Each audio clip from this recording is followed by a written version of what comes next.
রাসূল মসজিদে ওয়াজ করছেন যে যাকাত যদি কেউ আদায় করে আল্লাহ রাব্বুল আলামিন তার মালের দায়িত্ব নিয়ে নেন, আল্লাহ তার মাল নিজেই হেফাজত করেন। সুতরাং এই ওয়াজ যখন রাসূলুল্লাহ মসজিদুন নববীর ভিতরে করছেন, একজন ইহুদি মহিলা, সে প্রভাবশালী, অর্থশালী, খুব ব্যবসায়ী একজন মহিলা মসজিদের নববীর পাশ দিয়ে হেঁটে হেঁটে যাচ্ছিলেন। রাসূলুল্লাহর এই কথা শুনে তার অন্তরে লেগেছে যে যাকাত দিলে আল্লাহ মালের হেফাজত করে, সে মাল ডাকাতি হয় না, লুট হয়ে যায় না, কেউ ঝেড়েও খায় না, মেরেও দেয় না, আর ক্ষতিও হয় না।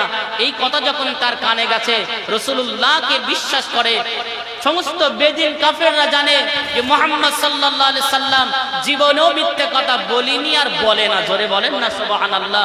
ইহুদি মহিলা মনে মনে ভাবছেন যে মুহাম্মদ জীবনে মিথ্যে কথা বলে না, আজ নিঃসন্দেহে মুহাম্মদ কোনো মিথ্যে কথা বলবে না। সুতরাং আমি তো অনেক টাকার মালিক। আর সেই সময়ে, সেই যুগে, সেই সময়ে ওই মহিলার 100 কাফেলা উট নিয়ে একটা কাফেলা সিরিয়ার জমিনে পাঠিয়েছিলেন ব্যবসা করার জন্য।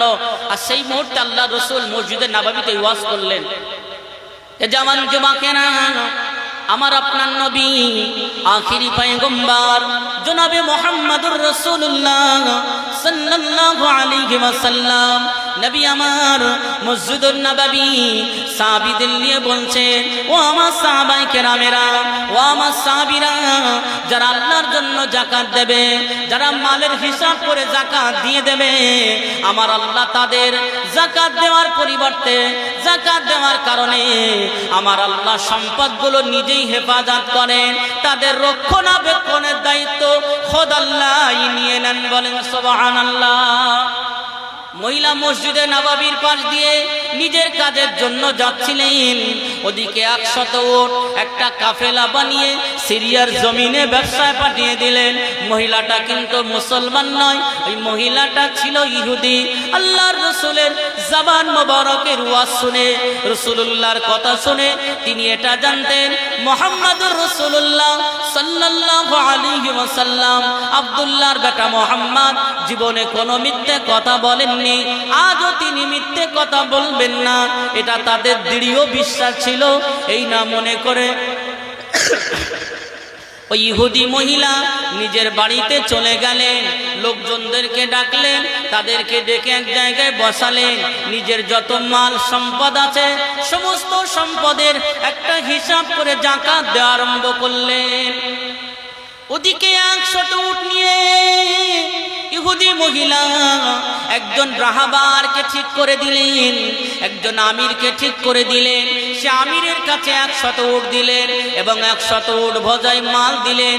100 উট ভর্তি করে মাল পাঠিয়ে একটা কাফেলা বানিয়ে সিরিয়ার জমিনে ব্যবসা করতে পাঠিয়ে দিলেন। ওই ইহুদি মহিলা এদিকে বাড়ি হিসাব করলেন, সমস্ত মালের হিসাব করে তিনি যাকাত দেওয়া আরম্ভ করলেন।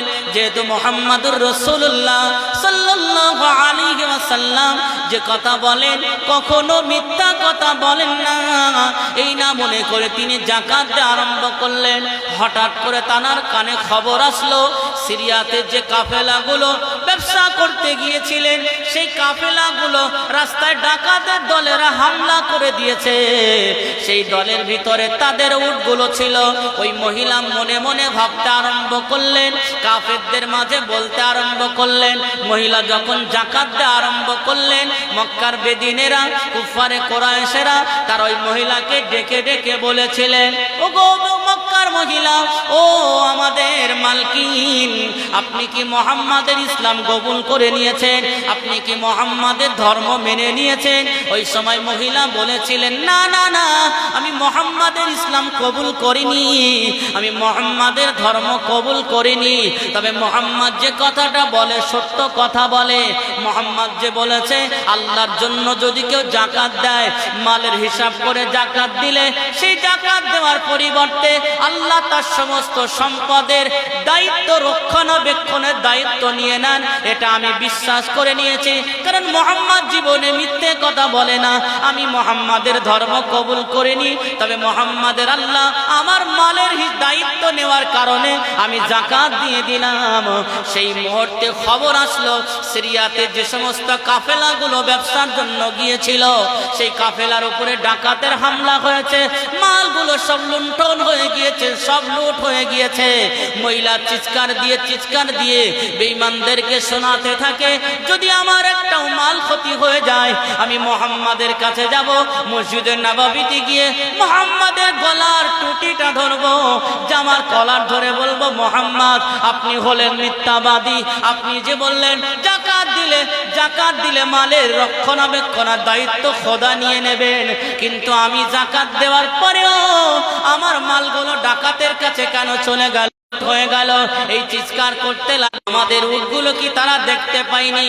ওই সময় দলের আমির বলেছিলেন, ওগো আমাদের মালকিন, আমরা উট নিয়ে আসতেছিলাম, মনে করুন মাধবপুর বাজার পৌঁছে গেলাম আর মৌলি মুকুন্দ ওই জায়গায় ডাকাত হচ্ছে। আমাদের প্রধান যে উটটা সামনে ছিল, আর উটের স্বভাব হলো সামনের যে উটটা যদি বসে যায় সমস্ত উটগুলো তারা কিন্তু বসে যাবে আর সামনে আগাবে না। আমাদের প্রধান যিনি উটকে আমরা আমির বানিয়েছিলাম, যার মাথায় আমাদের মনে মনে ভয় হয় না জানি আমাদের কাছে চলে আসে কিনা, কিন্তু আমাদের উটকে আমরা কোনো মতে ওঠাতে পারলাম না। জয় ডাকাতের দল ডাকাত করে বার হয়ে গেল। কিছুক্ষণ পরে আমাদের উটগুলো এমনি 100 উটের কাফেলা, ওই উটটা হোঁচট খেয়ে যে পড়ে গেছে, এটাই ছিল আমার আল্লাহর কারিশমা। আমার আল্লাহ উটটাকে হোঁচট খেয়ে ফেলে দিয়েছে, যার কারণে ডাকাতের দল পর্যন্ত আমার কাফেলাকে আমার আল্লাহ পৌঁছাতে দেয়নি। বলেন সুবহানাল্লাহ। আমি যে যাকাত দিয়েছি, এই যাকাত দেওয়ার কারণে আমার আল্লাহ, ইয়া রাসূলুল্লাহ, ইয়া হাবিবাল্লাহ, হুজুর আপনি মসজিদে ওয়াজ করেছিলেন যদি কেউ যাকাত দেয় তার যাকাতের মালের দায়িত্ব আল্লাহ খোদ নিয়ে নেন। ইয়া রাসূলুল্লাহ আপনি কখনো মিথ্যে কথা বলেন না, এটা আমি মনে প্রাণে বিশ্বাস করি, মানি, সেই জন্য আমি যাকাত দিয়েছিলাম, করিয়ে ইসলামের ছায়া তলে এনে আমাকে মুমিন বানিয়ে দেন। বলেন সুবহানাল্লাহ। আমার আপনার নবী সেই ইহুদিকে কালমা পড়িয়েছিলেন, আশহাদু আল্লা ইলাহা ইল্লাল্লাহ ওয়া আশহাদু আন্না মুহাম্মাদান আবদুহু ওয়া রাসূল। ওই ইহুদি তখন সাক্ষী দিয়েছিলেন আল্লাহ ছাড়া কোনো মাবুদ নাই, হযরত মুহাম্মদ যদি মানেন, রাসূলুল্লাহর কথা যদি আমরা মানি, রাসূলুল্লাহর মহব্বতে সারা দিন হলেও কেউ বলেছেন যে আমি এক মাসে 30 বার দরুদ শরীফ পড়েছি, এরকম গ্যারান্টিলে বলতে পারবেন? কারোর ক্ষমতা নাই যে আমি প্রত্যেক দিন একবার করে দরুদ শরীফ পড়ে রাসূলের শানে পড়েছেন কেউ? একদিন হয় না, সময় নেই। রমজান মাস বলি ইফতারের টাইম, ইফতারে যাই বলে ইমাম সাহেব দরুদ শরীফ পড়াই বলে আমরা পড়ি, কিন্তু আপনি মন থেকে কোনোদিনও একবার রাসূলের শানে দরুদ পড়েছেন যে আমি রাসূলকে মহব্বত করে একটু দরুদ পড়লাম? এই কথা চিন্তা করে কোনোদিন পড়েছেন? পড়েন না।